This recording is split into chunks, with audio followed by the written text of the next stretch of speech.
तकरीर लाइ सॾु कजे थो नाले वारी अदीबा ऐं सिंधियाणी तहरीक जी साथियाणी अदी नज़ीर नाज़ साहिबा जिन खे त पाण अचनि ऐं तकरीर कनि। अदी नज़ीर नाज़ साहिबा।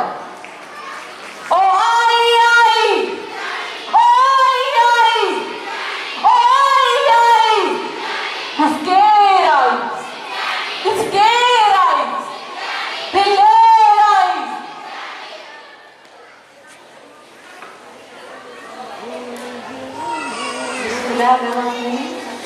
अॼु पाण सभु जेके गॾु थिया आहियूं हिकु अहिड़ी शख़्सियत खे यादि करण लाइ जंहिंजी चौथी ज़ाहिदा भेण ज़ाहिदा जहिड़ी वेठी जेका महिनत कई हिकु वफ़ादार तमामु वफ़ादार शख़्सियत। असीं काश अॼु बि छा तकलीफ़ जीअरो हुजे हा त छा जेके सुरूं ॻाइयूं जेके असीं फ़ख़्र सां पेश कयूं था इन में हिकु ज़ाहिदा जो इज़ाफ़ो थी आहे। बहरहाल तव्हां सभिनी खे ॾिसी दिलि ख़ुशि थी आहे त जेका सिंधियाणी तहरीक आहे सा परीह साल खां पोइ बि चुप न करे न वेठी आहे, पंहिंजी जदोजहद जारी रखी आहे। अॼु ही जेके न्याणियूं नंढियूं आहिनि वॾियूं आहिनि जेके बि आयूं आहिनि पंहिंजे बचड़नि सां इहे हिकु अक़ीदत सां उन मोहबत सां ज़ाहिदा खे परीह साल खे सलाम पेश करणु आहिनि। सो मूंखे ख़ुशी थी मूंखे ॼण ख़बर पई मुंहिंजो केरु चए थो त जेके मरी थो वञे खे दुनिया विसारे न, पर जेके आहिनि असांजा माण्हू सुजा ऐं जेके क़दरदान आहिनि से अॼु बि यादि कंदा। इन में सिंधियाणी तहरीक जेका जदोजहद कई आहे औरतुनि खे सुजाग जे लाइ सां तारीख़ जी लिखण जी तारीख़ आहे। छाकाणि असांजूं नियाणियूं घर में बंदि हूंदियूं हुयूं तिन खे ॿाहिरि अचणु इहा पढ़ियल लिखियल खां वधीक जेके असांजी भेनरूं जेके गॾिजोड़नि में एॾो जज़्बो वतन जो आहे, वतन जे आज़ादी जो आहे, माण्हुनि जे मोहबत जो आहे ऐं जीअं पाण ॿारनि खे पालियूं थियूं निभाइनि थियूं इन जो मिसाल मिलण लाइ तव्हां ॾिसंदो त ॿारहाड़ी जी औरत खे कुदरत अहिड़ी त रात ॾिनी आहे जो जेके बेजतियूं भरनि यानी कि भर्थ जूं कनि त उहो हुनखे कुदरती तौरु मिलियल आहे। जेका ॿीं त हिते शहरी औरत जेका पढ़े करे थी उहा वठी करे पर शहरी औरत गाफ़िल न आहे, उहा पंहिंजे वसार वितहार माण्हुनि खे सुजागी करण लाइ मैदान में अचे थी। मूंखे केतिरो वक़्तु थियो आई आहियां मां सम्झंदी आहियां मुंहिंजा कुझु कयो ई न आहे, मां कुझु करे न सघी आहियां छो जो चवां थी असांजी सिंधी औरत सुजाग थिए अहिड़ी सुजाग थिए दुनिया में नालो आहे त सही। औरत त औरत आहे, औरत खां सवाइ दुनिया में कुझु न, औरत जे करे ई दुनिया में रौनक आहे। चवंदा आहिनि त माण्हू मरी थो वञे त हुनखे दुनिया विसारे छॾे, पर जेको दुनिया में आयो आहे चाहे मर्द हुजे चाहे औरत हुजे उहे पंहिंजे ज़िंदगीअ में कुझु न कुझु कनि त मोए खां पोइ उहे जीअर ई आहिनि। ज़ाहिदा बि ईअं ई जीअरी आहे। असीं सम्झूं त असां वक़्ती तौरु असांखां जुदा आहे पर ज़ाहिदा असां में आहे, तव्हां में आहे, मूं में आहे, सॼी भेनरुनि में आहे, उन जज़्बो आहे।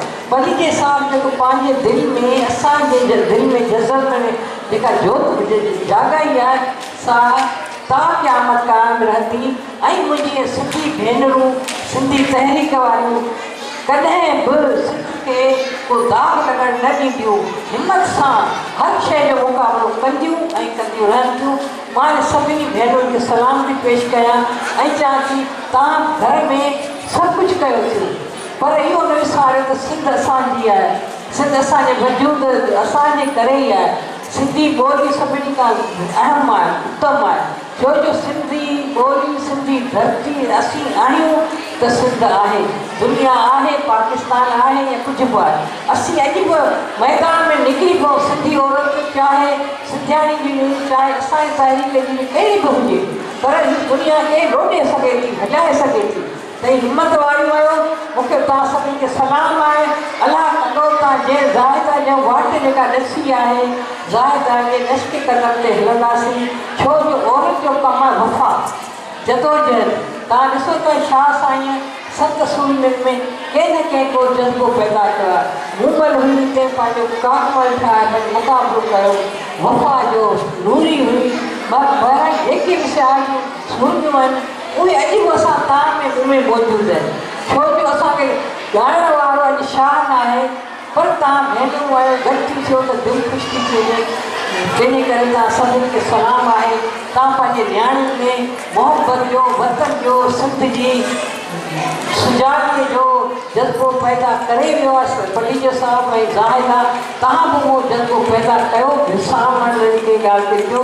पाण जेका अॻियां थी उन्हनि जी जेका हुन जोत जलाई आहे उहा सॼे सिंध में उनजी असीं रोशनी फैलायूं।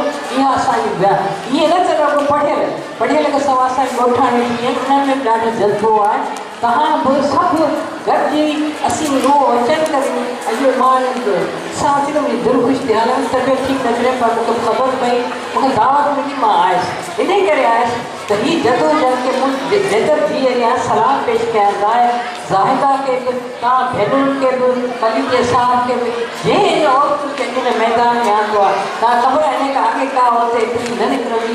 पहिरीं सिंधी जेका आहे सिंध जी जेका तव्हांजी तंज़ीम आहे इन जी औरत सभिनी खां अॻिली आहे। पर को क़दरदान आहे। सभिनी ॻाल्हाए करे तव्हां कामयाबु थींदो। पंहिंजे ॿारनि में जज़्बो पैदा करो। सम्झो ईअं न सम्झो त असां खाधो पीतो ऐं वियासीं मरी। न, असांखे हिन दुनिया में कुझु करे वञिणो आहे ऐं उहे औरतूं ई कंदियूं, ॿियो केरु कोन कंदो। तंहिं करे तव्हां सभिनी खे जसुजे ऐं ज़ाहिदा जेका वई आहे अॼु बि असां में जीअं असीं नथा सम्झूं त कोई मां सां आख़िरी दम ताईं ॾिनी। हिकु वफ़ादार, अहिड़ी वफ़ादार जीअं हिन तहरीक में तव्हांजे में शामिलु थी तीअं आख़िरी दम ताईं निभाई, माठीनी, प्यार वारी, मोहबत वारी, उहा असांखे सबक़ु ॾींदा असीं उन ते अमल कयूं। फिर वफ़ादारी चेंज न कयूं। वफ़ादारी बदिलाइण जे लाइ असांखे सिंध सां वफ़ा करणी आहे, पंहिंजे माण्हुनि सां करणी आहे, पंहिंजे बचनि सां करणी आहे, सिंध धरतीअ सां करणी आहे। छा बि थी पए, कहिड़ी बि हुकूमत में छा बि असांखे पंहिंजो जज़्बो आहे, उन सां असीं जज़्बे सां अॻिते वधंदासीं ऐं वधंदा रहंदासीं। अलाह तव्हांखे असां सां कामयाबु कंदो। तव्हां सभिनी खे सलाम। For more such updates, subscribe to our channel Tehreek Media and press the bell icon for free notification updates. And don't forget to like, comment and share.